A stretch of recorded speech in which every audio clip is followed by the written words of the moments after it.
En 2026, les gens ne font plus d'enfants et l'IA est sur le point de prendre tous nos jobs. Dans la vidéo d'aujourd'hui, je vais vous apprendre comment tirer parti de cette situation catastrophique. Comme vous le savez, dans toute crise, il y a toujours des opportunités. C'est pendant les périodes de crise que certaines des plus grandes fortunes se sont faites. Moi, c'est ce qu'on m'a toujours dit, mais je me suis toujours demandé, oui d'accord, mais comment profiter exactement de la crise? Et surtout, comment en profiter, si possible, sans l'aggraver? Parce que si vous êtes comme moi je suis père de famille nombreuse, je suis pro-famille, pro-enfant, mais en même temps, je suis obligé de vivre. Je n'ai pas de machine à remonter dans le temps ou aller dans le futur. Je suis obligé de vivre dans la société d'aujourd'hui où mon modèle relève de l'exception bien plus que de la norme. Et donc, en fait, comment effectivement profiter d'une crise sans l'aggraver? Est-ce que finalement ce sont des opportunités auxquelles, on va dire, les gens de la classe moyenne ont accès? Ou est-ce qu'il faut forcément être une crapule, un politicien ou un milliardaire pour profiter d'une crise? Eh bien, vous allez voir qu'il y a des façons très simples de profiter de la dénatalité et de construire des business que l'IA ne pourra pas vous prendre.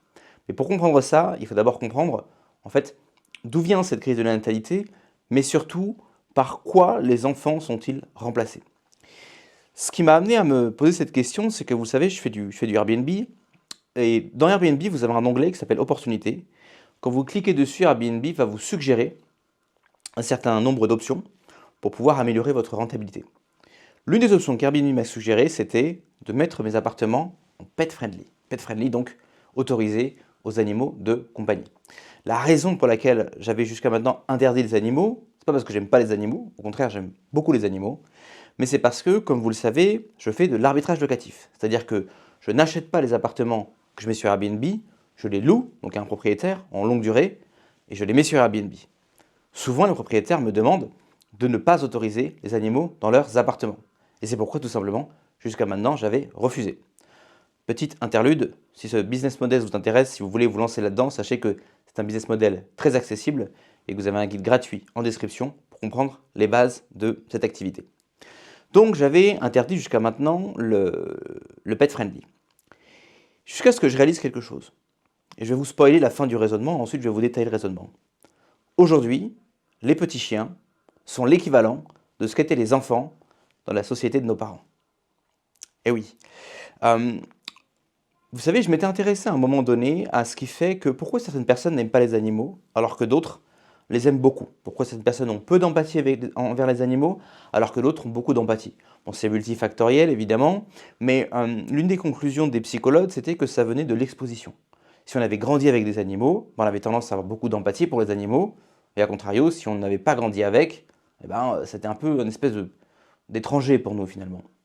Et si vous réfléchissez bien, aujourd'hui, il y a de plus en plus de gens qui grandissent avec des animaux ou qui achètent des animaux une fois qu'ils sont adultes. Et il y a aussi de plus en plus de gens qui n'ont finalement jamais grandi avec un enfant et qui ne se sont jamais occupés d'un enfant. Vous allez me dire, bah si, quand on était petit, on avait nos frères, nos sœurs. Oui, mais c'était des gens de notre âge.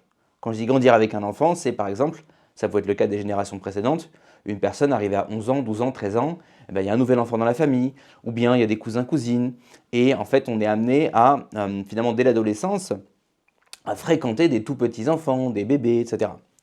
Aujourd'hui, c'est vraiment de moins en moins le cas. Il y a énormément de personnes qui arrivent à l'âge adulte, qui ne se sont jamais occupées d'un enfant, pour qui un enfant, finalement, c'est toujours un truc un peu étranger, parce qu'ils n'ont pas grandi avec, et parce qu'ils n'en ont pas eux-mêmes.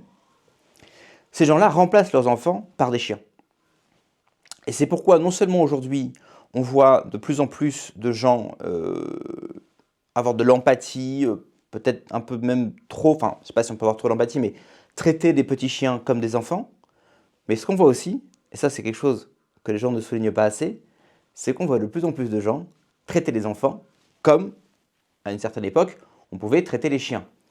Pas exactement, c'est un peu exagéré, mais enfin ce que je veux dire par là, c'est qu'aujourd'hui l'enfant est considéré comme sale, imprévisible, bruyant, dérange.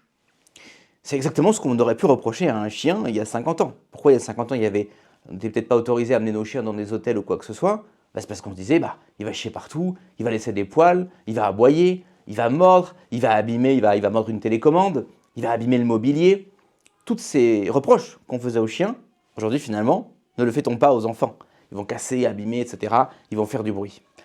Et pour moi, il est évident que c'est parce que, comme je viens de le dire, c'est une question d'exposition. Mais donc, comme je le disais, vous avez de plus en plus de gens qui choisissent d'avoir des petits chiens au lieu d'avoir des enfants. Le business de l'hospitalité est pour moi l'un des meilleurs business pour profiter de cette tendance, puisqu'on voit aussi que les gens n'ont plus d'enfants mais voyagent, et également d'une deuxième tendance dont on entend souvent parler et on entend souvent les gens s'en plaindre, ce sont les fameux boomers. Si vous réfléchissez 2 minutes, vous voyez deux choses. Des couples, vous avez peut-être entendu parler de ce qu'on appelle les DINKS, D-I-N-K-S, Double Income No Kids. Ce sont ces couples de jeunes urbains qui généralement travaillent dans le tertiaire, ont des salaires assez intéressants, refusent d'avoir des enfants, mais vont avoir un petit chien, un petit chat. Ils vont beaucoup aimer voyager. Et vous avez d'un autre côté les boomers qui ne veulent pas trop s'occuper de leurs petits-enfants, mais finalement sont prêts à dépenser des sommes assez astronomiques pour leurs petits chiens. Les gens s'en plaignent. Ils en ont sans doute bien raison de s'en plaindre, hein. Je ne suis pas en train de dire que c'est une bonne, que la société va dans une bonne direction, mais en attendant, que faire pour tirer parti de ces tendances? Eh bien, l'hospitalité, tout simplement. On vous l'a dit, il y a de plus en plus de boomers qui voyagent, qui ont de l'argent et qui veulent sortir avec leurs petits chiens. Et c'est pareil, les jeunes couples voyagent énormément. Et où voyagent-ils? Ils prennent des hôtels, mais ils prennent aussi des Airbnb. Vous voyez? Qui est le plus susceptible aujourd'hui, effectivement, d'aller visiter une ville, d'aller prendre un voyage, etc. Est-ce que c'est une famille nombreuse avec 4 ou 5 enfants qui ont, par définition, des difficultés à voyager et également qui doivent surveiller un budget? Ou est-ce que ça va être un jeune couple stérile qui, ma foi, s'ennuyant, décide de claquer l'argent qu'ils font, l'argent qu'ils gagnent dans leur emploi, dans le management ou dans les ressources humaines, pour aller, ma foi, ici, là-bas, etc. Et avec toujours sous le bras leur petit chien. Vous l'avez compris, la cible, les gens avec lesquels vous allez faire le plus d'argent, ce sont ces couples sans enfants, ce sont ces femmes seules qui voyagent, alors on parle souvent des femmes achats, on parle peu des hommes achats. Moi, dans la technologie, j'ai croisé pas mal d'ingénieurs, dans la trentaine, qui gagnaient très bien leur vie, qui étaient des hommes achats. Ils n'avaient pas de famille, ils n'avaient que leur chat. Et puis, il y a aussi ces boomers, hein, qui voyagent effectivement, également avec leur petit chien, qui fait office, au lieu d'être avec leurs petits-enfants, ils sont avec leurs petits chiens. En vous lançant dans l'industrie de l'hospitalité, vous allez pouvoir effectivement récupérer les revenus qui sont liés à ces tendances. Moins les gens auront d'enfants et plus ils voyageront, plus vous gagnerez d'argent.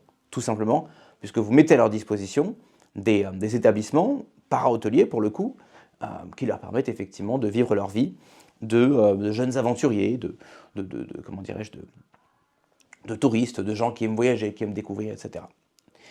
Alors, ce n'est pas la seule façon de faire de l'argent sur ces tendances.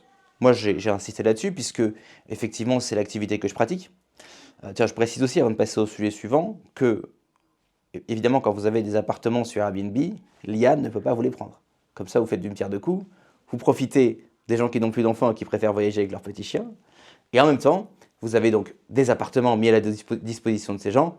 Jusqu'à présent, l'IA ne peut pas venir vous concurrencer sur ce domaine-là, l'IA ne peut pas remplacer un appartement. Donc c'est un business qui est IA-proof en même temps. Deuxième façon de gagner de l'argent, cette fois-ci, c'est pas tant dans l'industrie de l'hospitalité, ça va être dans les services. La question que vous devez vous poser, c'est une tendance que je vois de plus en plus, ça va tout ce qui est être, vous savez, yoga du chien, psychologie pour chien, hypnose pour chien. Ce qu'il faut vous poser comme question, c'est ces jeunes couples, ces jeunes personnes qui sont donc des urbains, à quel type de médecine alternative, professionnelle du bien-être, font-ils appel pour gérer tout ce stress? Parce que c'est des gens qui sont très stressés. Je ne parle pas évidemment des psychiatres, etc. Je parle vraiment de ce qui est alternatif. Et alors, pour gérer leur stress, hommes comme femmes, ils vont effectivement faire appel à... Alors, un tel va faire le yoga, un tel va faire les énergies, un tel va faire l'astrologie, le pendule. Et ce qui est intéressant, c'est qu'ils le font pour eux, mais vous le savez, on est toujours plus prompt à dépenser pour ses enfants que pour nous-mêmes. Et vous l'avez compris, dans cet exemple, leurs enfants, ce sont leurs petits chiens, leurs petits chats, etc. Moi, je suis absolument certain qu'il y a un boulevard aujourd'hui à se lancer dans des services pour justement ces enfants de substitution que sont les animaux domestiques.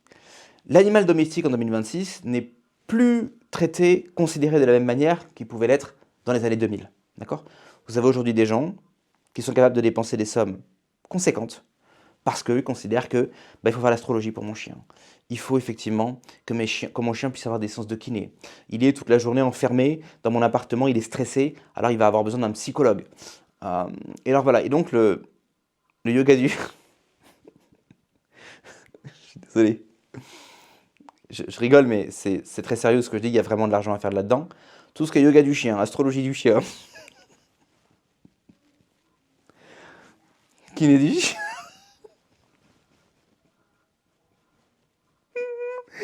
hypnose du chien, etc. Je peux vous garantir qu'il y a de l'argent à se faire là-dedans et que ce sont des niches qui nous vont aller en grandissant. Si vous vous lancez dans l'hospitalité, considérez aujourd'hui que les chiens des gens, ce sont leurs enfants.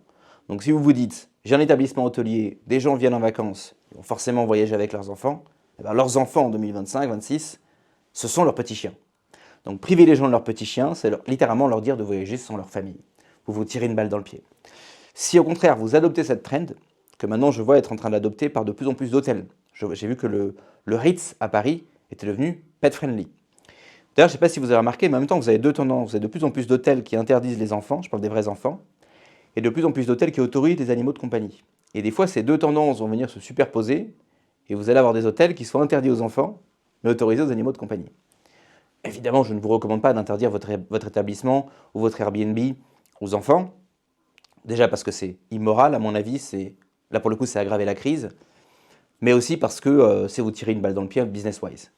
Mais considérez qu'aujourd'hui, une famille qui voyage avec ses enfants, ça peut tout simplement être un couple de boomers avec leurs petits chiens, ou un couple de dinks qui viennent avec leurs petits chiens, leurs petits chats, etc.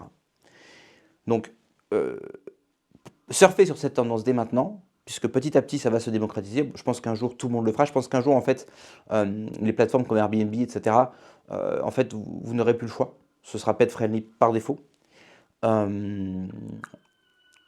Mais là, aujourd'hui, vous avez l'opportunité d'être en avance sur cette tendance et de gagner de l'argent. Et moi, j'ai vu que depuis que je suis passé au pet friendly, que j'ai plus de réservations et que je peux même demander des frais en plus pour que la personne puisse venir avec son enfant de substitution. Donc, que ce soit dans l'hôtellerie, que ce soit dans le service, vous avez maintenant des idées pour pouvoir surfer sur la tendance no kids, la dénatalité. Non pas qu'il y ait de l'argent à se faire avec les enfants qui n'existent pas, mais il y a de l'argent à faire avec ce que les gens font au lieu d'avoir des enfants. Aujourd'hui, ce qu'ils font, c'est qu'ils voyagent et qu'ils achètent des petits chiens. Donc, il ne vous reste plus qu'à tirer profit de cette tendance. J'espère que cette vidéo vous a plu. Mettez-moi des petits commentaires, mettez-moi des petits likes, abonnez-vous à la chaîne et jetez un petit coup d'œil à la section de description, il y a des petites choses gratuites pour vous. Et je vous retrouve pour un prochain épisode sur Pet Digital. Ciao.